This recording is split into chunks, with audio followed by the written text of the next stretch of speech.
그래도 대통령이란 자리에 있는데 어떻게 저렇게 추접스런 모습을 보일까 싶겠지만 보이는 모습과 달리 윤석열은 조금도 당당하지 않습니다. 관저 밖으로 끌려나가면 자신은 죽는다. 그런 생각에 벌벌 떨고 있습니다. 국가 사회 발전이나 안녕이나 민주주의에는 애초에 관심을 둔 윤석열이 아니었습니다. 그래서 현재의 모습을 보이는 것입니다. 어차피 죽을 거라면 말 잘 듣는 국회의원들과 개돼지들을 이용해서 반전을 꾀해보고 그것이 안 되더라도 김건희와 관저에서 보내는 시간을 늘리고 싶을 뿐입니다. 관저를 나가면 지금처럼 함께 시간을 보내지 못하니까요. 개돼지들과 합창으로 펼치는 처절한 발악의 끝도 이제 조금씩 끝이 보이고 있습니다. 추미애 뺨을 때리고 싶었다. 계엄을 실행한 날 오찬에서 김용현이 이런 발언을 했다고 합니다. 이 기사를 보고 바로 든 생각이 계엄 직전에 고작 든 생각이 뺨 때리고 싶다라니 정말로 미친놈들이로구나 생각이 들었습니다. 나를 지키는 것이 주권 침탈을 막는 것이 하면서 내란 속에 윤석열이 배포한 편지 내용을 보면 윤석열 자신이 주권이자 국가 그 자체로서 1910년 이전의 군주국가 군주로서 왕조를 지키라 하명한 서찰입니다. 윤석열의 서찰을 받아들고 윤석열 왕조의 백성으로 인정받았다며 기뻐하던 정신 나간 무리들이 신고된 집회 장소를 벗어났고 기동대를 앞세운 경찰에 의해서 이들은 강제로 해산되었습니다. 해서는 안 되는 생각이지만 이런 생각이 들었습니다. 지금은 사라지고 없는 시위 진압용 물대포를 버러지들의 정신고양을 위해서 쏴버렸으면 어땠을까 하는 그런 생각을 잠시 했습니다. 잘못된 생각을 잠시라도 했다는 건 부끄러운 일입니다. 어떤 주장이든 시위할 권리는 국민에 있고 시위와 집회 결사의 자유는 민주주의의 꽃이기 때문입니다. 아무튼 윤석열을 사생결단으로 지킬 것 같았던 일부 버러지들은 길바닥에 잠시 누워 취침하다가 경찰 기동대에 의해서 윤석열의 표현대로 수거되었는데 별다른 저항도 하지 않은 걸 보면 나가라고 누가 그러니까 판단과 생각을 접고 딱히 할 일도 없던 차였는데 잘하면 일당도 받겠다 싶어 그냥 나왔던 모습들로 보입니다. 이런 얼척없는 개돼지들이 생각보다 도처에 서식한다는 것이 위대한 대한민국의 크나큰 슬픔입니다. 하지만 윤석열이 편지를 보내서 싸워서 나를 지키라고 명령한 뒤에 관저 앞에 모이는 사람들 수는 3배로 늘었습니다.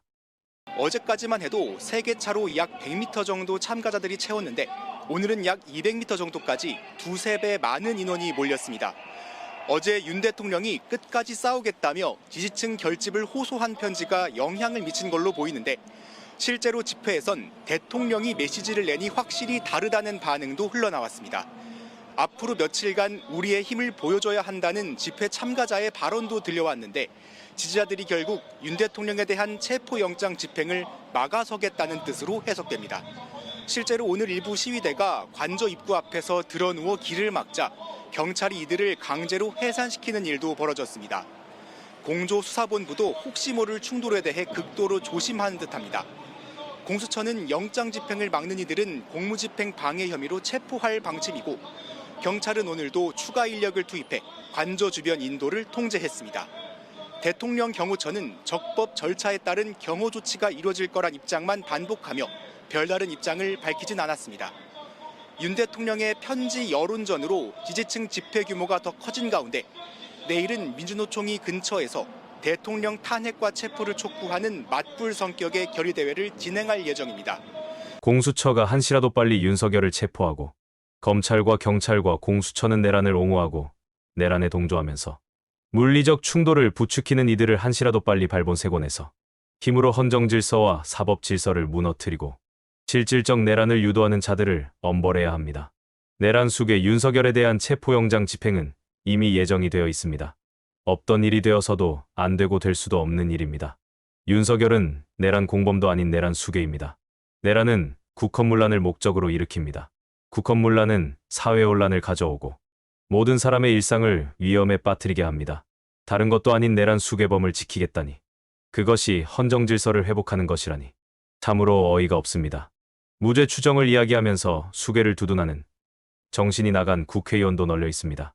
대통령과 국회의원을 포함해서 선출직 공직자에 대한 국민 재신임 투표제가 절실히 필요합니다. 투표 비용의 문제는 혼란으로 빚어지는 비용에 비하면 아무것도 아닙니다.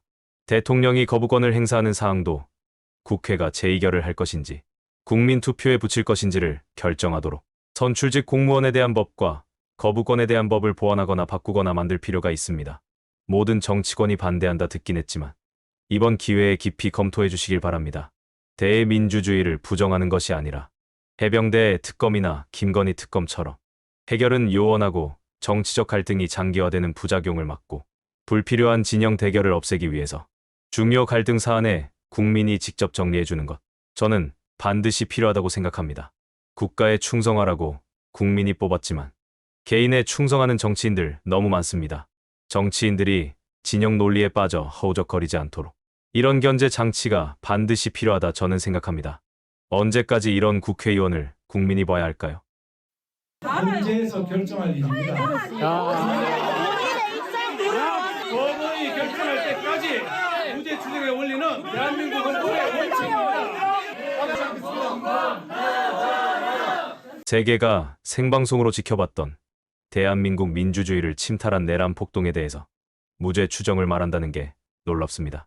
무죄 추정을 그렇게 신봉한다면 그동안 내 놈들이 이재명 대표에 어떻게 해왔으며 지금도 끊임없이 법원을 압박하고 발언으로 모독하고 전국의 내건 플랜카드와 기레기들과 언론 플레이는 무엇으로 설명할 수 있을까? 내 놈들이 사람의 얼굴을 하고 있으나 내 놈들의 마음은 짐승과 다를 게 없으니 인면수심이라는 말이 내 놈들과 아주 찰떡궁합인 듯 보입니다. 오늘 겸공에서는 편지에서 나타난 윤석열의 사고를 살피면서 자신의 위치에 대한 윤석열의 인식, 어떤 사고로 내란을 일으켰으며 내란 사태 수습이 어디에서 완결되어야 하는지 중요한 이야기가 있었습니다. 그 내용을 함께 보시겠습니다. 자기 동조자들, 극우들을 향해서 편지를 보면 예. 이제까지 우리가 생각했던 것은 1980년 이전으로 돌아가고 싶다고 했잖아요. 예. 저는 1910년 전으로 돌아가고 싶었다. 다시 말하면 그 내용을 보면 뭐라고 되냐면요. 주권을 지금 침탈하려고 한다 하거든요. 그러니까 우리가 주권 침탈 세력이에요. 그러니까 우리 주권 침탈이라는 건 무슨 말이냐면 자기만 주권자란 말이에요. 맞아요. 제국의 시대거든요. 그러니까. 황제란 얘기죠. 황제. 그렇다는 얘기입니다. 예. 본인의 주권을 지금 국민들이 침탈하려고 한다는 얘기예요. 그러니까 이 미친 자 진짜 그러니까 정신 세계가 미친 자예요. 정신 세계가 저는 1980년대 이전으로 있다고 생각했는데 저는 1910년 이전에 있다 이렇게 보고 있습니다. 어제 그걸 확인시켜줬다고 봅니다. 주권 침탈 세력. 예. 주권을 침탈한다. 누구의 주권을? 나의 주권. 예. 주권이 하나밖에 없는 게 자기. 그러니까 대한제국, 예. 대한제국에서는 명확하게 그렇게 되어 있거든요. 주권은 황제에게 있다. 그러면 우리나라는 1919년에 3.1 독립선언 있고 임시정부가 생기잖아요. 예. 그 임시정부의 헌법에 따르면 주권은 누구에게 있어요? 국민에게 국민에게 있네. 있다 이렇게 돼 있거든요. 예. 그런데 이 사람은 지금 본인이 주권자라고 생각하는 거예요. 본인에게만 있는 거예요. 그렇죠. 그래서 본인이 정하지 않는 법에 대해서는 지킬 필요가 없는 거예요, 지금. 그렇습니다. 아무리 사법부에서 법원에서 영장을 발부해도 지킬 생각이 없어요. 네. 미친 자라고 제가 계속 말해왔는데 비유인 줄 아는데 그렇지 않아요. 미친 자예요. 그냥 점점 많은 분들이 느끼실 텐데 미친 자입니다. 예. 그런데 어쨌든 수감은 될 거예요. 그 과정이 험난할 수는 있는데 수감이 되긴 될 겁니다. 그래서 만약에 구속이 됐다.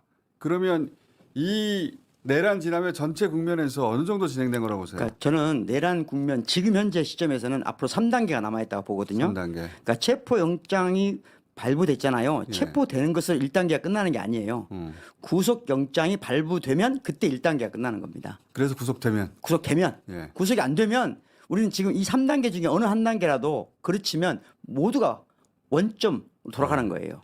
끔찍해요. 생각만 해도. 끔찍하죠. 끔찍한 겁니다. 생각하고 그러니까 싶지 않아요. 이거 저희들이 이 부분을 좀 더 명확히 해야 되는데 첫 번째 1단계는 뭐냐면 구속 영장이 발부돼서 구속되는 거예요. 예, 1단계입니다. 그게 1단계를 지나가는 거야. 1단계를 지나간 겨우. 거. 거기서 끝나는 게 아니에요. 예. 2단계는 헌법재판소에서 탄핵이 인용되는 거예요. 그러니까 거기가 완성인 줄 아는데 아니에요. 그건 2단계에 불과하다. 2단계입니다. 그리고 3단계는 뭐냐? 민주 진영이 정권을 창출했을 때 3단계가 되는 겁니다. 그 생각해 보시면 탄핵까지만 생각하시는데 저도 100% 동의하는데 탄핵은 됐어요. 60일 이내 대선이거든요. 예. 60일 대선했는데 다시 이 내란 동조 세력이 집권해요. 그럼 모든 게 다 돌아오는 다 거예요. 돌아가는 겁니다. 그래서 이 현 상황을 어떻게 보셔야 되냐면 저는 이제 그 윤석열과 그를 지지하는 세력들을 지금은 우리가 내란이라고 하잖아요. 예. 12.3 내란. 네. 근데 그들은 지금 무엇이라고 생각하냐면요. 12.3 혁명이라고 생각하고 있습니다.